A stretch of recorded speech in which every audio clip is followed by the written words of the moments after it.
In this video, we're going to take a look at the Nokia 9. Now, if you're new to the channel, I try to look at all things tech through a real-world lens, and there's just not that much to this phone. I mean, it's got a hyped-up camera, and it runs AndroidOne, so the video is definitely going to be on the shorter side. Now, as far as disclaimers go, I did buy the phone with my own money. It wasn't sent to me by anybody. I purchased it with my own money, brand new, and I used it for about 2.5 weeks as my daily phone or daily driver. And with that, let's go ahead and dive into the video.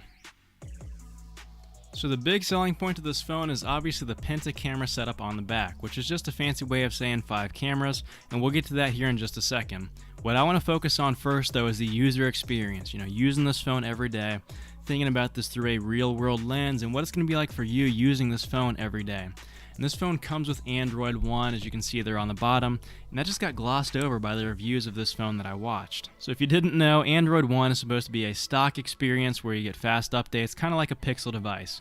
And you'd be half right. It looks stock, it feels stock, it doesn't perform like it's stock.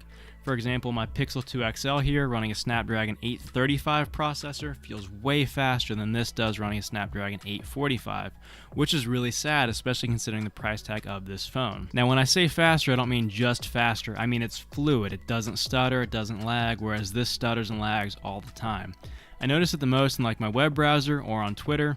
I see a lot of stutters and lags there. I don't know if I'll be able to show you here on the camera, but it just feels like it stutters a lot. It's just a cheap feeling Android experience for a phone that carries a premium price tag. So with AndroidOne, we're already off to a bad start here. How about the camera, that 5 camera setup, main selling point of this phone? It actually kind of feels like an AndroidOne experience, it's just kind of half-assed. Now what I mean by that is, let's take a point and shoot example. The phone is very slow to focus. You can see when that sun comes up, that means it's focused there on the right side of that little focus lens, if you guys can see that. Try to pull it a little bit closer to the camera. It's taken a second or two, which might not seem like it's that significant, but that's a pretty long time for an autofocus these days. Now if we snap the picture, I'll click on it there in the gallery. You saw it saving photo. It'll let me click on it. There we go. Processing. It can take 10 to 20 seconds for that photo to process, and took so long. You see that little ring there on the right side that just disappeared? Yeah, that was the picture processing. So it's not a great user experience there. The whole thing feels kind of slow. Even going from the gallery back to the camera there, you just saw that on film. It just feels slow and buggy. Now if you're somebody who likes to hike, you like a lot of landscape, maybe you do that sort of thing, you see all those toggles there at the top, you can dive into the pro settings. It takes pictures in RAW format if you want to edit in Photoshop or Lightroom. There are some good things to this camera, but if you're more of an everyday user with your camera like I am and just want a great point and shoot experience, this is not it. Now RAW format has been thrown around with this phone a lot. If you guys don't know what that is, it just means that you have more detail before editing the photo in Lightroom or Adobe Photoshop. If you don't care about editing the photo in one of those applications or any application, you just want to take a picture and share it on Instagram, you use your phone more like I would with a camera, that stuff doesn't really matter. It's not really a selling point. It's more for people that know what they're doing with pictures or like to edit their pictures after the fact. As far as other odds and ends with the phone, the battery's not big enough.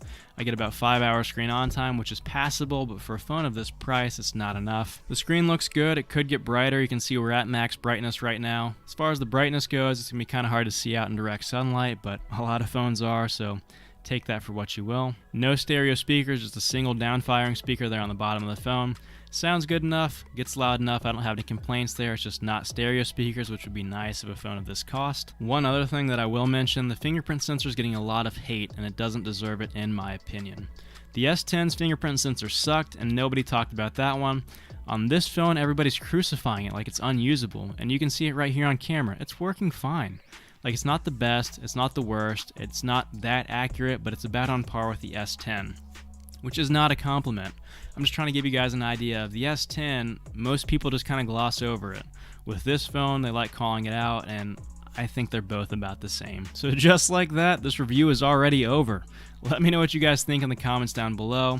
I don't think there's much to this phone. The camera's pretty disappointing, and that's the main selling point of the phone, but if you disagree, make sure you let me know down below. As always, I'm curious to hear what you guys think of these devices, especially if you're somebody who already has one or has used one. Thank you so much for giving me your time and watching the video. I hope to see you in the next one. See ya.